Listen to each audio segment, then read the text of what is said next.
Hi అండి, అందరూ ఎలా ఉన్నారు? ట్విట్టర్‌లో ఒక 3 విషయాలు బాగా ట్రెండ్ అవుతున్నాయి. అవేంటంటే, ఫస్టు చైనా స్టూడెంట్సు చైనాని తయారు చేసుకుంటే, ఇండియా స్టూడెంట్స్ మటుకు అమెరికాని తయారు చేసుకున్నారు. అదేంటంటే, చైనా స్టూడెంట్సు చదువుకోవడానికి అమెరికా వెళ్ళి, వెనక్కొచ్చి చైనాని డెవలప్ చేసుకుంటే, ఇండియా స్టూడెంట్సు అమెరికా వెళ్ళి చదువుకొని అక్కడ స్థిరపడిపోయి అమెరికాని డెవలప్ చేసుకున్నారు. మీరు చూసుకుంటే మైక్రోసాఫ్టు, గూగులు, ట్విట్టరు, టెస్లా అన్ని కంపెనీలకి మనోళ్ళే సీఈఓలు.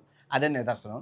సో, రెండో టాపిక్ వచ్చేసి India is a developing country, not a developed country. అంటే ఇండియా అభివృద్ధి చెందుతున్న దేశం, అభివృద్ధి చెందిన దేశం కాదు అని నా తాతల కాలంలో అన్నారు, మా నాన్న కాలంలో అన్నారు, నా కాలంలో అన్నారు, నా పిల్లల కాలంలో అన్నారు, రేపు నా మనవల కాలంలో అంటారు, నా మునుమునుములు అయితే తరతరాలు ఇండియా డెవలపింగ్ కంట్రీ, ఎదుగుతున్న దేశం అంటారు. ఎప్పుడు ఎదిగిన దేశం అంటారు. దాని గురించి కూడా బాగున్నది. 3 చాలా బాగుంది. 1925లో ఒక కళాకారుడు ఒక బొమ్మ గీశారనమాట. అంబ పెద్దగా ఆఫ్రికా బొమ్మ, పెద్దగా చైనా బొమ్మ, పెద్దగా చైనా బొమ్మ గీసి చిన్న చిన్న బొమ్మల కింద ఫ్రెంచ్ సామ్రాజ్యాలు, యూరోప్ సామ్రాజ్యాలు, బ్రిటిష్ సామ్రాజ్యాలు, అమెరికా సామ్రాజ్యాలు చిన్న చిన్న బొమ్మల కింద గీశారు. ఈ చిన్న చిన్న బొమ్మలు ఇంతంత పెద్ద పెద్ద వాళ్ళని కంట్రోల్ చేస్తున్నాయి. వాళ్ళ శక్తి వాళ్ళకి తెలీదు. కానీ ఒకానొక రోజు ఈ పెద్ద పెద్ద వాళ్ళు ఈ చిన్న చిన్న వాళ్ళని కాలుతో మట్టి చంపేస్తారు అని చెప్పి రాశారనమాట. ఆ బొమ్మకి అర్థం. ఏ అది కరెక్ట్‌గా కట్ చేస్తే ఇది 2025 100 సంవత్సరాల తర్వాత ఆ బొమ్మ అది అనుకోని రాశారో తెలీదు గానీ, ఆ బొమ్మ మాటలు నిజమయ్యాయి. భారతదేశం విషయంలో, చైనా విషయంలో. ఆ! అది కూడా చెప్తాను. ఇది రాజకీయ కోణంలో కాకుండా, మామూలుగా మనిషి కోణంలో ట్విట్టర్‌లో ఏం జరుగుతున్నది అనేది వినండి. బావుంటది. ఎక్కడ అభివృద్ధి, భారతదేశం యొక్క అభివృద్ధి, చైనా యొక్క అభివృద్ధి, ప్రపంచ దేశాల మీద చాలా ఇంట్రెస్టింగ్ వీడియో అనమాట. చాలా బావుంటది.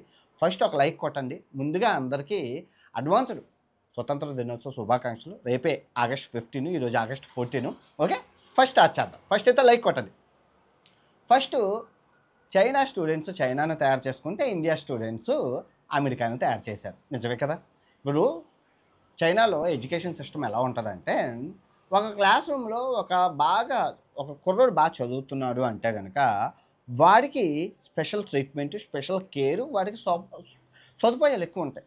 అంటే నువ్వు చదువుకో, అమెరికా లాంటి అగ్రదేశాలు వెళ్ళి, అక్కడ టెక్నాలజీని వాటిల్ని అడాప్ట్ చేసుకొని, మళ్ళీ నువ్వు ఆ చైనా రా అని చెప్పి, ఆ గవర్నమెంట్ సహాయ సహకారాలు అందిస్తది చైనా స్టూడెంట్స్‌కి. వాళ్ళు కూడా మెరిట్ స్టూడెంట్సు చైనాలో చదవకుండా బాగా అమెరికా లాంటి, యూకే లాంటి అలాంటి దేశాలు వెళ్ళి బాగా చదువుకొని అక్కడ టెక్నాలజీని అభివృద్ధి గెయిన్ చేసి, అక్కడ కంపెనీలో పనిచేసే సేమ్ ఫార్ములాస్‌ని తీసుకొచ్చి చైనాలో డెవలప్ చేస్తారు. చైనాలో చూసుకుంటే 500 కాపీ కంపెనీలున్నాయి. మీరు చూసుకుంటే ఫేస్‌బుక్‌కి బదులు వాడికి క్యూక్యూ, టాక్లా, మాక్లా, వీచాటు, లైను, టిక్‌టాకు ఇయన్నీ కాపీ పేస్ట్ కంపెనీలే అమెరికాకి. టెస్లాని కూడా కాపీ చేశారు. ప్రతీదీ కాపీ చేసేస్తారు అక్కడికెళ్ళి. స్టూడెంట్స్ చేసే పని అది. ఇప్పుడు చైనా ఎవరి మీద డిపెండ్ అవ్వదు. మీ అందరికీ తెలుసు. రేపొద్దున అమెరికా ఏమైనా ఆంక్షలు విధించినా, ఈవెన్ టారిఫ్ వేసినా కూడా తిరిగి టారిఫ్ వేసే దమ్ము ధైర్యం ప్రపంచంలో ఒక దేశంకి చైనాకి ఉంది. మొన్న అమెరికా వేసింది టారిఫ్, వీళ్ళు కూడా వేశారు. అమెరికా తగ్గలేదు. అమెరికా ఇంకా భయపడిపోయి ఆపేసింది టారిఫ్ వేయడం. అది అలా ఉండాలి. ఓకే. కానీ ఇండియా విషయానికొస్తే, మనవాడు కాయ కష్టం ఏదో కష్టపడి అమెరికా చదువుకోవడానికి వెళ్తాడు. అమెరికా చదువుకోవడానికి వెళ్ళి అక్కడ బాగా చదువుకొని ఏం చేస్తారంటే, ఇండియా తిరిగి రాకుండా అమెరికాలోనే సెటిల్ అయిపోయి గ్రీన్ కార్డు తీసేసుకొని, పౌరసత్వం తీసేసుకొని ఆ కంపెనీలో పని చేసుకుంటూ ఆ కంపెనీలో అభివృద్ధి చేస్తారు. మీరు చూసుకుంటే మైక్రోసాఫ్ట్ సుందర్ పిచ్చయ్య గారు, గూగుల్ సత్య నాదెండ్ల గారు, ఆ తర్వాత టెస్లా కంపెనీ సీఈఓలు, తర్వాత ఐబీఎం సీఈఓలు, అడాబ్ సీఈఓలు, ఇంకా చాలా చాలా కంపెనీలు సీఈఓలు, ఇంకా సెమీ సీఈఓలు కూడా చాలా కంపెనీలకి అందులో ఎంప్లాయీస్ కూడా మన వాళ్ళే. ఇండియన్ కంపెనీలో పనిచేయరు మీరు చూసుకుంటే. ఎందుకు? ఎందుకు అంటే, ఇండియాలో మీకు రిజర్వేషన్ ప్రాబ్లమ్‌తో పాటు పొలిటికల్ ప్రాబ్లమ్స్ అయన్నీ ఉంటాయి. మీరు ఎగ్జాంపులే చూసుకుంటే అండి, మన ఇండియాలో ఏ కంపెనీకైనా ఫారెన్ సీఈఓలు ఉన్నారా? మరి అమెరికా దేశాల్లోని మన ఇండియా సీఈఓలు ఉన్నట్లు, మరి ఇండియా కంపెనీలో ఫారెన్ సీఈఓలు ఉన్నారా? అంతవరకు ఎందుకండి? వేరే కులమోడినే సీఈఓ చేయనివ్వరు. వేరే మతమోడిని సీఈఓ చేయరు. అంబానీ ఫ్యామిలీ ఉంటే అంబానీ ఫ్యామిలీ వారసులే అవ్వాలి. అదానీ ఫ్యామిలీ ఉంటే అదానీ ఫ్యామిలీ వారసులే అవ్వాలి. అలా వారసత్వం, నెపోటిజం అనేది ఇండియాలో ఉంది. సో, దానివల్ల వీళ్ళు రావట్లేదు. అంటే పాయింట్ విషయానికి మాట్లాడుకుంటే మీకు అర్థమైందా? వాడు ఒక పొరపాటున ఇండియా వచ్చి కంపెనీ పెట్టుకుందాము అనుకుంటే సామాన్యుడు అది ఇంపాసిబుల్. ఎందుకంటే ఇండియాలో భూమి రేట్ ఎక్కువ. ఒక కంపెనీ పెట్టుకోవాలంటే ఒక 1000 ఎకరాలు కావాలంటే అవ్వదు. భూమి రేటు ఎక్కువ. ఎందుకంటే భూమి మనుషుల చేతిలోనే, రాజకీయ నాయకుడి చేతిలో, డబ్బున్న వారి చేతిలో ఉంటుంది మన ఇండియా భూములు. కానీ చైనాది ఏ భూమి గవర్నమెంట్ చేతిలో ఉంటుంది. సో చైనాలో కంపెనీ పెట్టుకోవాలంటే చిటికలో వాడు అమెరికా నుంచి వచ్చి, ఇదిగో నేను ఇది నా ప్లాన్, నేను ఇది పెట్టుకోవడం అనుకున్నా, పెట్టుబడి నాకు కావాలంటే గవర్నమెంట్ అప్పిస్తుంది, తర్వాత భూమి ఫ్రీగా ఇస్తుంది, 1 డేలో ప్రాసెస్ అయిపోతుంది. అదే అమెరికాలో నుంచి ఇండియాలో చేయాలంటే ఆడ రాజకీయ ఎమ్మెల్యేకి ఇవ్వాలి, ఎంపీకి ఇవ్వాలి, ఆడికి ఇవ్వాలి, ఆమ్యామ్యాలు ఇన్ని ఇచ్చినా భూమి శాంక్షన్ అవ్వదు, శాంక్షన్ అయితే కరెంటు శాంక్షన్ అవ్వదు, శాంక్షన్ అయితే నీళ్ళు శాంక్షన్. అసలు ఆడు పెట్టుకొని సామాన్యుడు ఇండియాలో కంపెనీ పెట్టుకొని అసంభవం, ఇంపాసిబుల్, నాట్ పాసిబుల్, అవ్వదు. ఇప్పుడు అర్థమైంది కదా. సో ఇది. సో రెండోది, ఇండియా ఈజ్ మొదటి ఈ కార్టూన్ బొమ్మ ఏదైతే ఉందో 1925లో వాడు ఊహించేశారు. ఎందుకంటే గాడ్జిల్లా లాంటిది అతి పెద్దది ఆఫ్రికా. ఎంత పెద్దది, అన్ని వనరులు ఉన్నాయి, వాటర్ ఫెసిలిటీస్ ఉన్నాయి. అబ్బో నిజంగా మట్టి చాలా పవర్ఫుల్ మట్టి, ఏదైనా పండుతుంది. అంత సారవంతమైన మట్టి, అన్ని ఖనిజ సంపద ఉన్నా అంత పెద్ద దేశాన్ని 1925 ఆ కాలం అంటే మీరు చూసుకుంటే ఫ్రెంచ్ సామ్రాజ్యాలు, పోర్చుగీస్ సామ్రాజ్యాలు, ఇటాలీ సామ్రాజ్యాలు, స్పానిష్ సామ్రాజ్యాలు, బ్రిటిష్ సామ్రాజ్యాలు, డచ్ సామ్రాజ్యం ఏలుతున్న సిచ్యువేషన్ 1925 అంటే.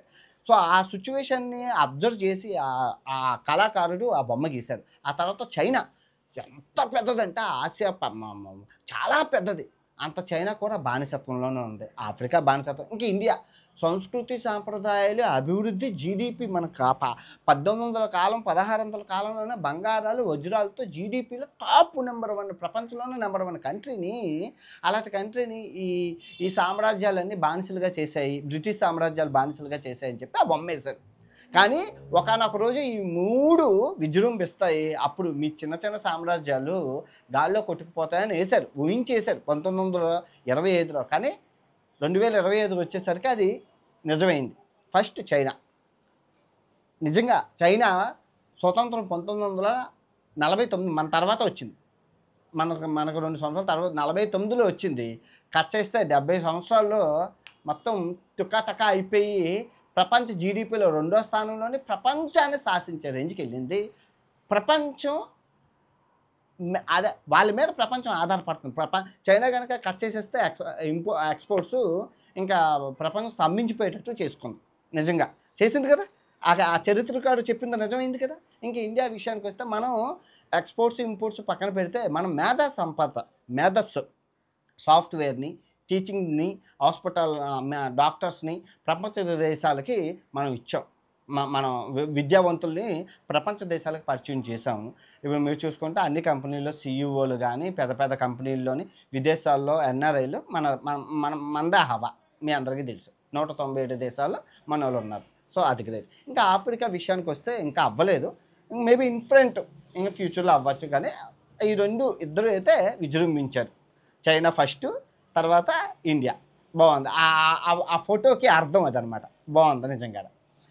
ఇంకా ఆఫ్రికా కూడా ముందుకు వెళ్తే కనుక ఇంకా ఈ చిన్న చిన్న దేశాలన్నీ ఆల్రెడీ మీరు బ్రిటిష్ సామ్రాజ్యం అనేది గంగలో కలిసిపోయింది ఇప్పుడు. ఇంక ఈ ఫ్రెంచ్, యూరోప్, ఫ్రాన్స్ సామ్రాజ్యాలు ఒకసారి వెళ్ళి చూపించాను మన వీడియోల్లోని, ఏమయ్యాయో మీ అందరికీ తెలుసు. బిస్కెట్లు ఇంకా అంతా కలగబలగం అయిపోయింది మొత్తం అంతా. స్లోగా నెమ్మది అవుతుంది, అది కదా. And 3, India is a developing country, not a developed country. నిజమే కదా, మా చిన్నప్పటి నుంచి అంటూనే ఉన్నాం, ఇంకెన్నాళ్ళు అంటాం. చైనా లాగా డెవలప్డ్ కంట్రీ ఎప్పుడు అంటాము అంటే అది అవుతుందా, డెవలప్డ్ కంట్రీ అవుతుందంటే అది చాలా కష్టం. దానికి గల కారణాలు ఫస్ట్ రిజర్వేషన్ ఒకటి, తర్వాత మనకి పొలిటీషియన్స్ ప్రపంచంలోనే వరస్ట్ పొలిటీషియన్స్ ఎవరైతే ఉన్నారో అది మన ఇండియాలోనే ఉన్నారు. నాంబేషన్ పొలిటీషియన్స్ మన ఇండియాలో, రౌడీలు మర్డర్లు చేసినోని కూడా మనం నాయకులుగా నిలబెట్టుకుంటాం, నాయకులుగా ఎన్నుకుంటాం. ఆడి కిందన 24 గంటలు పనిచేసిన ఐఏఎస్లో, ఐపీఎస్లో పనిచేస్తారు. అదేంటో నాకు ఇప్పటికీ అర్థమవుతుంది. చదువుకున్న పొలిటీషియన్ అవ్వరు, చాలా తక్కువ కేసెస్లో అవుతారు. అండ్ తర్వాత కులాలు, తర్వాత మతాలు, సో భాషలు. సో వీటి వల్ల మన ఇండియా మనం ఇంకా డెవలపింగ్ కంట్రీగానే ఉన్నాం, కానీ డెవలప్డ్ కంట్రీ అవ్వలేకపోయాం. మీ అందరికీ తెలుసు. మీరు చూసుకుంటే ఈ రిజర్వేషన్స్ ఏవైతే ఉన్నాయో దాని గురించి నేను మాట్లాడదలుచుకోలేదు, అది పక్కన పెట్టి. ఇంకా పొలిటీషియన్ విషయానికి వస్తే మన దేశాన్ని చక్కదిద్దాల్సిన బాధ్యత పొలిటీషియన్దే. ఇప్పుడు ఫర్ ఎగ్జాంపుల్ ఇండియా పొలిటీషియన్ మీద ఎందుకు తోచేస్తారంటే, ఇప్పుడు ఇదే భారతీయుడు దుబాయ్లో ఉన్నాడు, చెత్తబండిలో వేస్తున్నాడు, రోడ్డుని లెఫ్ట్ సైడ్ ఇటు సైడ్ నడుస్తున్నాడు, డ్రైవింగ్ బాగా చేస్తున్నాడు, రూల్స్ రెగ్యులేషన్స్ దుబాయ్ గవర్నమెంట్ అదైతే యూఏఈ గవర్నమెంట్ పాటించి బాగా ఉన్నారు.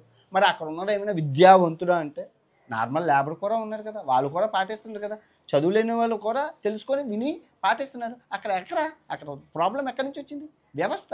దుబాయ్ గవర్నమెంట్ పెట్టింది ఆంక్షలు అన్ని ఫైన్లు పెట్టింది కాబట్టి అలాగే మన ఇండియా వాళ్ళు పెడితే అవుతుంది, మన ఇండియా వాళ్ళు చేయరు. ఈవెన్ అది పక్కన పెట్టిన అమెరికాలో ఉన్నారు, యూరోప్లో ఉన్న వాళ్ళు తెలుగు మన భారతీయులు అందరూ పద్ధతిగా డస్ట్బిన్ చెత్తలు వేయడం నీట్గా శుభ్రంగా ఉంటున్నారు కదా. సో ఇది ఇక్కడ పొలిటీషియన్ ఫెయిల్యూర్ కనబడుతుంది నీట్గా, వాడి మీద ఆధారపడి ఉంటుంది. రెండు ఎడ్యుకేషన్ సిస్టమ్. ప్రపంచ దేశాలన్నీ వాళ్ళ వాళ్ళ వాళ్ళ ప్రజల్ని విద్యావంతులుగా తయారు చేస్తుంటే భారతదేశం మటుకు ఎడ్యుకేషన్ సిస్టమ్ని వెనక్కి పెట్టేసింది. ఎందుకంటే అన్ఎడ్యుకేటెడ్ ఉంటేనే కదా రాజకీయానికి బాగా ఉపయోగపడతారు. తానా అంటే తందాన, జై అంటే జై, జూమ్ అంటే జూ అని కొట్టడానికి. సో ఇది ఈ ఈ పాయింట్ల విషయం మీదకి వస్తే భారతదేశం వెనకబడడానికి గల కారణం ఇంకా ఇప్పటికీ జీడిపి మనం వెళ్తున్నాం 4వ స్థానంలో ఉన్నాము, త్వరలో 3వ స్థానంకి వెళ్తాము, 3వ స్థానం నుంచి ఇంకా అలా వెళ్ళాలి. ఇప్పటికే జనాలు సోషల్ మీడియా రావడం వల్ల చాలామందికి మార్పు కలిగింది, రాజకీయం మీద మార్పు వచ్చింది, ప్రతి ఒక్కడు అర్థం చేసుకోగలుగుతున్నాడు ఏది తప్పు ఏది మంచి అని. ఏఐలో మనం ముందుకెళ్తున్నాం, టెక్నాలజీలో ముందుకెళ్తున్నాము, ఇంకా సాఫ్ట్వేర్స్ అన్నింటిలోనే మనం ముందుకెళ్తున్నాం. ఐ విష్ ఇండియా ఇంకా ముందుకు వెళ్ళాలని కోరుకుంటే ఈ 3 విషయాలు ట్విట్టర్లో బాగా వైరల్ అవుతున్నాయి. ఎందుకో మీకు చెప్పాలనిపించింది, చెప్పాను. అండ్ వన్స్ అగైన్ అందరికీ స్వతంత్ర దినోత్సవ శుభాకాంక్షలు. తిరిగి మరో మంచి వీడియోతో కలుసుకుందాం. ఇట్లు మీ ప్రపంచ యాత్రికుడు నా అన్వేషణ. జై హింద్.